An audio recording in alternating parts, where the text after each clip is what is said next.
तो एक बार फिर सोनिया गांधी को कल दोबारा बुलाया जा रहा है ईडी के दफ्तर, वहां पर फिर दोबारा से पूछताछ होगी। आगे बढ़ेंगे अगली खबर की तरफ। बॉलीवुड पर अभी भी धमकियों के बादल मंडरा रहे हैं।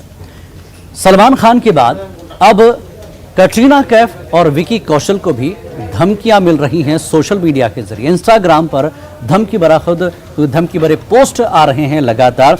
तो एक शख्स की जानिब से सोशल मीडिया इंस्टाग्राम पर धमकी भरे पोस्ट किए जा रहे थे, जिसकी शिकायत अदाकार विकी कौशल ने सांता क्रूज पुलिस स्टेशन में दर्ज कराई है।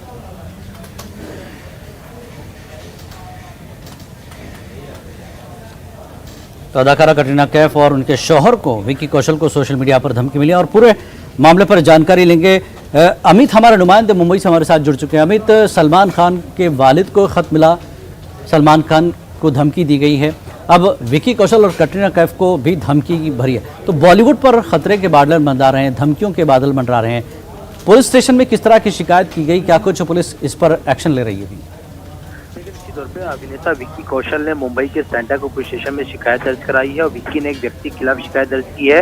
विक्की का कहना है कि ये व्यक्ति उनकी पत्नी कैटरीना कैफ को सोशल मीडिया पर स्टॉक कर रहा है और साथ ही विक्की को भी धमकी दे रहा है। पुलिस जांच में जुट चुकी है। जानकारी के मुताबिक विक्की ने परसों सांता क्रूज पुलिस स्टेशन गए थे और वहां पर भी शिकायत दर्ज कराई। पुलिस ने विक्की की शिकायत दर्ज करने के बाद मामले की जांच कर कल एफआईआर दर्ज किया और अब उस आईडी को क्रॉस वेरीफाई किया जा रहा है, जिस इंस्टाग्राम आईडी से जो है ये धमकियां मिली थी कि वो आईडी जो है फेक है या फिर ओरिजिनल है, क्योंकि आदित्य राजपूत नामक आईडी से जो है ये धमकी जो है मिल रही थी। मैं आपको बताऊं कई मिल रही थी और सोशल मीडिया पर कौशल ने इस व्यक्ति को कई बार समझाने की कोशिश भी की, लेकिन इस व्यक्ति ने धमकाने और अश्लील मैसेज भेजना जारी रखा और लगातार मिल रहे धमकी और अश्लील मैसेजेस को लेकर कौशल खुद सांता क्रूज पुलिस स्टेशन गए शिकायत दर्ज कराई। पुलिस ने साइबर पुलिस की मदद से आदित्य राजपूत की आईडी की जांच शुरू कर दी। कहीं ये आईडी फेक है या नहीं, इसे जांचा जा रहा है। पुलिस ने इस मामले में कुछ लोगों के बयान भी जो है दर्ज कर रहे हैं और मामले में मुंबई पुलिस और साइबर पुलिस जो है दोनों जो इस पूरे मामले में जांच जो है कर रही है।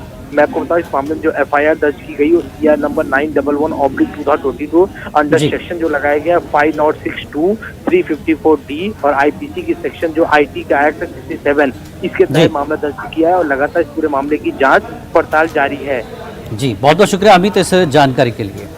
तो एक बार फिर बॉलीवुड में विकी कौशल और कैटरीना कैफ को धमकी मिली है इंस्टाग्राम सोशल